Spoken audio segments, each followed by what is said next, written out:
9:40 a.m. and a major talking point since yesterday has been, and it's been doing its rounds on social media, has been the mural in Marlboro.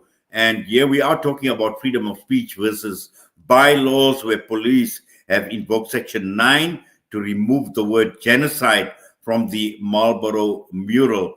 And joining us this morning is Umayya Theba of the South African Friends for Palestine. I've just been given, Umayya, I noticed, Assalamu alaikum to you, welcome. And I've just been sent a video clip where the word genocide has been painted, and apparently anonymously someone has gone in and in big red capitals and genocide. So, that is the very, very latest. But let's just go back and let's just visit what had taken place yesterday, Umayya. So the artist attempted to start painting the wall on Marlborough Drive with actually really beautiful art. I'm not sure if you've seen those, but beautiful visuals that show solidarity with Palestine, Sudan, Congo, the Rohingya, and the starting of the painting had just begun. They had prepped the walls and they had started to paint the word genocide. And then the police showed up and they said, and I have it here, that they find that it is actually city council property and that the painters are disobeying the statutory legislative provision of outdoor advertising bylaws of 2009 as found in section 3.1 of the bylaws. And this was all recorded. So the painters were ordered to stop. They could actually, while the police found issue with the word genocide, they actually insisted that all paintings stop. They then took one of the painters with to the home that's behind that wall in Marlborough, to the homeowner, to find out if the homeowner had given permission. And the painter was accompanied to the homeowner by someone from the city council. This is an elderly lady, and I think she was also a little traumatized by that. But nonetheless, preventing the painters even going on with the beautiful artwork, it doesn't make sense. And if you watch the clip, the policeman says, which something I took issue with, he said something about him being offended, and that even if it offends two people, now who can be offended with the word genocide except the perpetrators of that genocide, which are Zionists? It's fascinating. So if there was an Israeli flag up there and that Israeli flag caused us offense, would it be ordered to be taken down? So there's a lot of hypocrisy, and it's actually really funny coming from policemen of a country that has taken Israel to the ICJ for that exact word, genocide. Yes, Umayya, in fact, you talk about hypocrisy, but also duplicity at this point in time, because, I've watched that video clip as well with the cop and he mentioning about if two people are offended. But again, in terms of implementing bylaws, because this is exactly what they've basically thrown. They've thrown the book and talking about implementing bylaws. And when one looks, and you can just drive around any area, drive around Johannesburg, go any area, you just see so much graffiti. You see a lot on walls all over the city and all over the country as well. And the fact that, this particular word genocide was actually singled out, and I think this is where one needs to be careful. And I think perhaps, even some of our legal people obviously need to study these bylaws to see, whether this law actually does apply. Because if a homeowner has given permission, and I'm not too sure whether he had given permission, but assuming he had given permission that, you can use my wall to do this painting, I don't see a problem with that. Yes, they did give permission. Who wouldn't give permission? Any good human being would give permission for their wall to, first of all, be beautified, and secondly, for it to send a very clear message to actually people who are not just world leaders, they're war criminals, either silent and therefore complicit, or actually people who have played a role in arming the genocidal entity. So, yeah, and that provision that they're talking about, or the bylaw, let's say, it's about outdoor advertising. This is not outdoor advertising. So, and then when they come to us and stop us from doing or bringing attention to a cause that is actually close to all of our hearts and a message that does need to strongly be communicated to our visitors, people will react. And as you said, someone went and added "and genocide." The quickest, easiest way to send a message: can of spray paint. So, it's not us, not guilty, but well done to whoever did it.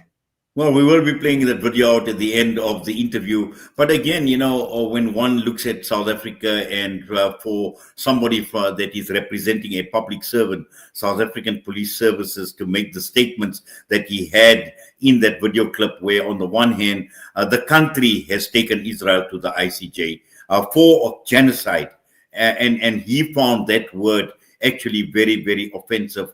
And again, it's hypocritical, and I think higher authority, Umayya, it should actually step in, and particularly because it's coming from a public servant, where a country has now taken another country for genocide to the ICJ. We need to send a very, very strong message to the government that, how do you allow public servants like members of SEPs to just come in and throw their weight around, throw the book, throw bylaws, like you mentioned. This is advertising. So all of this, at the end of the day, is great cause for concern for Palestine solidarity, but more importantly, for those who feel very, very strongly about the genocide in Gaza. Yeah, and at the moment, our government is, for the G20, obsessed with keeping up appearances, and so making everything pretty. So, to make it seem as if they always care about this kind of thing, but the lights are still off on the roads that matter, on the roads we use. There's still potholes everywhere on the roads that we actually use, the side streets that they forced us onto. So the priorities are all wrong. And as South Africans, yeah, you are 100% right. This needs to be made a bigger issue of, because it also makes you wonder, not implying anything, but you have to wonder, why react that way, right? Why would the police react that way? Who are they trying to make happy? It's kind of like what happened when Francesca Albanese was here. Who was that one rogue person who decided that they're going to serve papers to her? But look, maybe this policeman was just doing his job. Was he? And, from our perspective, I can maybe, just maybe, try to understand where they're coming from with the word genocide. But what about the rest of the painting?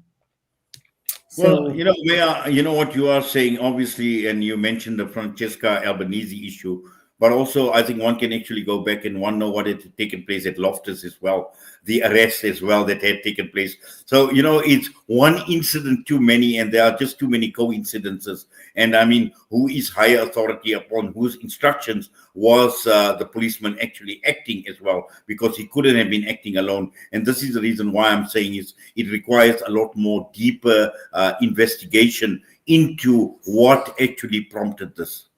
Yeah, and as I understand it, the homeowner is the owner of that wall, not city council property. They own that wall. The homeowner, their wish trumps any bylaws. I stand to be corrected, but that's what I've seen going around in messaging. So again, why take it so seriously?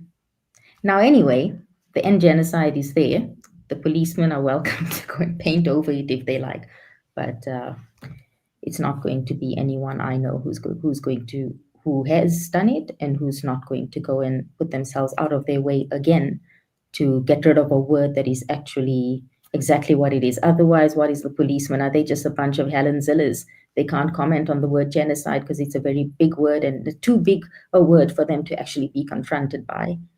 So interesting times, hey, upside down world that we're living in. Well, I must say a bit tongue-in-cheek as far as Helen Zille is concerned, but you are 100% right, Umayya. So, Jazakallah and shukran for that and for taking time out. What we're going to do now is we're going to play out that video, that last clip. Okay, here's a pic of it, and genocide. So you can see that they were ordered to paint over the word genocide, so they ended up painting the red block over that, right? Just genocide. And some brave soul took it upon themselves to make a statement, and it gets a thumbs up from us. Well, that statement has been made. Umayya, as always, we thank you. We do appreciate your time. All the best to you. Have yourself a great Jummah as well. Assalamu alaikum. Jummah Mubarak. Assalamu alaikum. Umayya Theba with us this morning, Community with a Conscience. And with that, we're going to go for a break. And we also have got quite a heartwarming story coming out of Gaza, one of the students achieving 93.4%. And we will find out about that very, very shortly. We also have got a nikah announcement coming through this morning. Can you hear me from there, man? Assalamu alaikum, Sufyania. We on site at the mural project, and the cops are here to temporarily shut us down.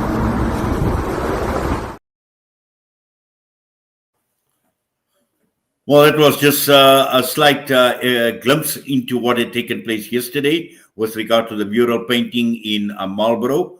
With that, we're going to go for a break. We'll be back. Stay with us.